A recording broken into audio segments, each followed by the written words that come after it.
روز شما بخیر بینندگان ارجمند. امروز جمعه 12 ایول است و شما نشر نوی برنامه خبری و تحلیلی اخباری آزادی را می‌بینید.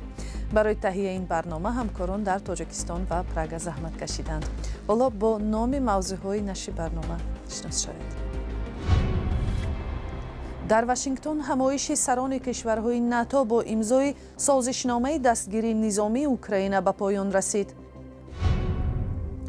شکنجه و رفتار غیر انسانی با مهاجران در پشت پنجره‌های بازداشتگاه موقتی ساخاروی مسکو چی می‌گذرد؟ با من گفت چیزهایت را از زمین بگیر. وقتی من خم شده خواستم گیرم با الکتروشوکر زد. گروه ساکنان یک بنا استقامتی در سوخت خوف دارند که بجبران شایسته از منزل‌هایشان محروم می‌شوند. خانه‌ساز می‌گوید تشویش بی اساس است. تا با آخر رسیدن با استفاده داده شدن همین بنا ما باید با همین ساکنان جبران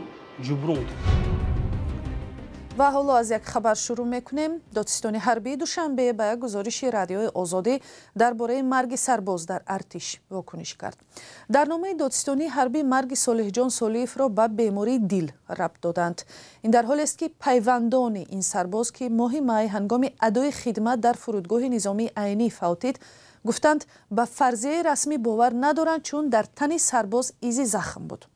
دادستانی حربی دوشنبه در نامه رسمی از سنه 9 ایول به رادیوی آزادی نوشته است صالح جان صالحیف 12 می امسال بعد نوبتداری برای شستشوی به حجره لباس خشککنی درآمد و حالش بد شده افتاد.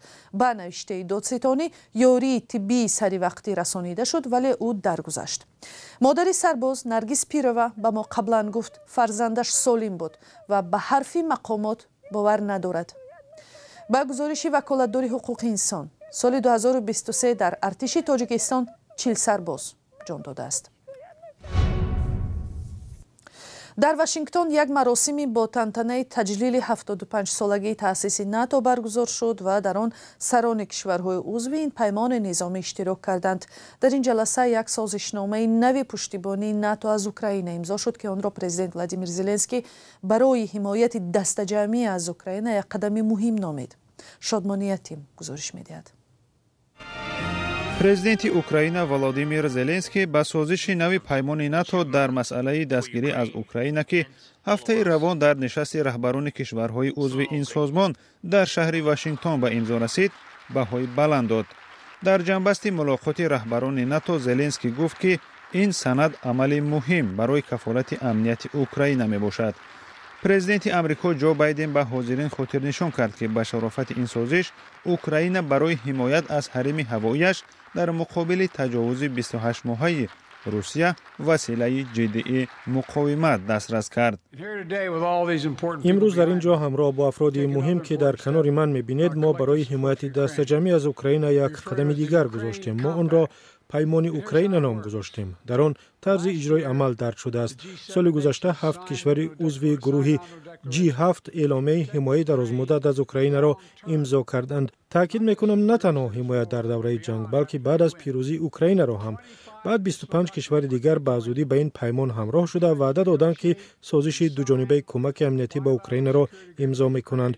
حالا پس از یک سال بیش از 20 کشور عالم و اتحادیه اروپا مذاکرات را تکمیل نموده چون این سازش را امضا کردند. با گفته رئیس جمهوری امریکا این سازش یک پل میان اوکراین و پیمان ناتو خواهد بود. او افزود که به این وسیله اوکراین امکان می‌یابد نیروهای دفاعیش را به قدر کافی تحکیم بخشد. هنگام تقدیم سخن به پرزیدنت اوکراین جو بایدن نام او را خطا گرفته به جای ولادیمیر زلنسکی به پرزیدنت پوتین سخن داد.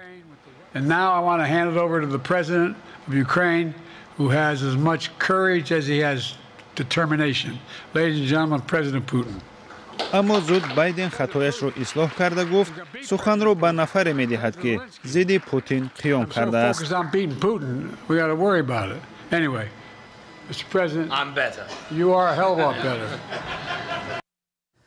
منصبداران سابق حکومت گرجستان با تأسف ابراز داشتند که در اعلامیه نهایی نشست ناتو در واشنگتن درباره گرجستان چیزی بیش از یک دو جمله به نظر نمی رسد. هنوز هم در سرقانون این جمهوری سابق شوروی تلاش برای عضویت در ناتو و اتحادیه اروپا از هدفهای اساسی این کشور ثبت شده است. اما قبول قانون اگنت خارجی که فعالیت رسانه‌ها و سازمان‌های غیر دولتی در گرجستان را محدود می‌کند، کوشش‌های عضویت این کشور قفقازی در سازمان ناتو و اتحادیه اروپا را برهم زده است. دهشت و بی‌رحمی‌ها در یک مؤسسه کلانی بازداشتی مهاجران در مسکو. سخروا اسم این مؤسسه را همه مهاجرانی که در مسکو کار و زندگی می‌کنند می‌دانند. اخیراً دو مهاجر کاری از قرقیزستان که در جمع ده‌ها بازداشت شده دیگر در این بازداشتگاه موقت نگهداری شدند، شکنجه‌های غیر انسانی و رفتار غیر قانونی خادمان آن را در تن و جان خود تجربه کردند. نقل‌های آنها را از گزارش مومن احمدی میشنویم. وقتی من گفتم بس است تمام، وای گفت صبر کن یک بار دیگر میزنم. به طرف دیوار گرداند و با الکتروشوکر به پای دویمم زد. برای عظمت نقل روزهایی که در سخر و از سرگذران خیلی سخت است. این مهاجر قرقیزستانی 17 روز در بازداشتگاه موقتی خارجیان بود. وقتی نسب تو رو میگیرند به دالان میبروی و میدوی. وقتی من برآمدم وای به پشتم زد و گفت بیدو. من در دالان دویدم. وای داد زد. نسبت چیست؟ بلند بگو. آنجا یک اتاق کفل پوشی مانند به همان بود. مرا مجبور کردند که دستانم را بالا و پایهایم را از هم دور مانم و با الکتروشوکر زدند. به نقل عظمت قریب 5 بار او را با برق شکنجه کردند. بعد آن تمام بدنش درد کرده و میلرزیده است. در یک اتاق تا 10 نفر در کت‌های آهنین میخوابیدند. هر روز یک غذای میدادند که خوردنش ناممکن بود. مثل زندان در کاسه و پیاله های آلومینی هر روز با عروبچه خوراک می‌آوردند. کروشکه ها را قطار چینده در آن از ستیل آب جوش آمده می‌ریختند.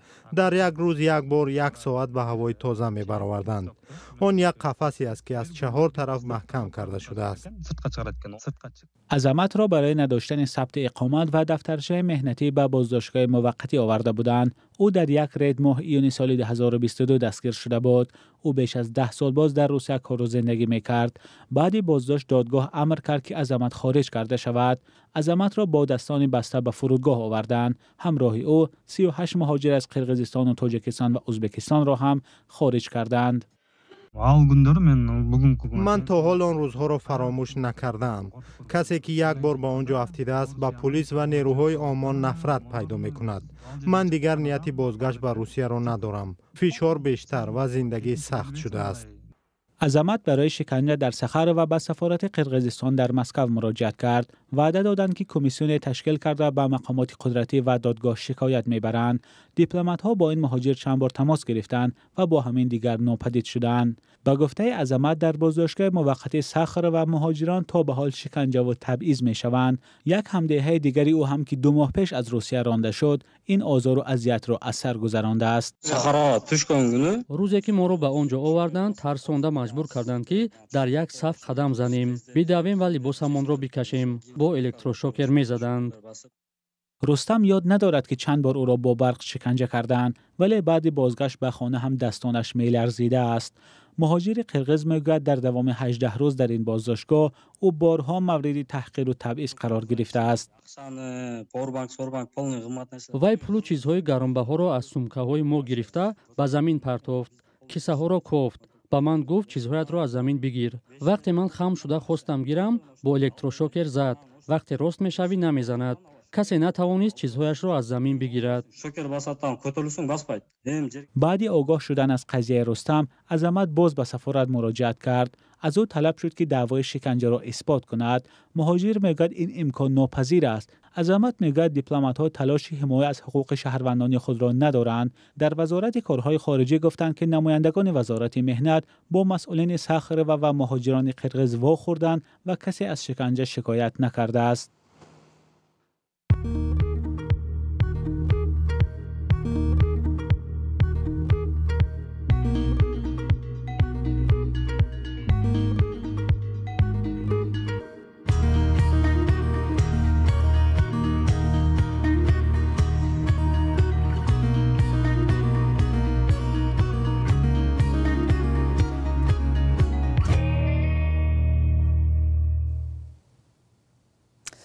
روز دوشنبه در شهر خوجند هم نوسازی برخی بیناها در مرکز شهر ساکنان را نگران کرده است. شرکت‌های ساختمانی به رعایت شدن قانون و حقوق صاحبان منزل تاکید می‌کنند، ولی نه در همه حالت مشتری‌ها به حرف این شرکت‌ها اعتماد دارند.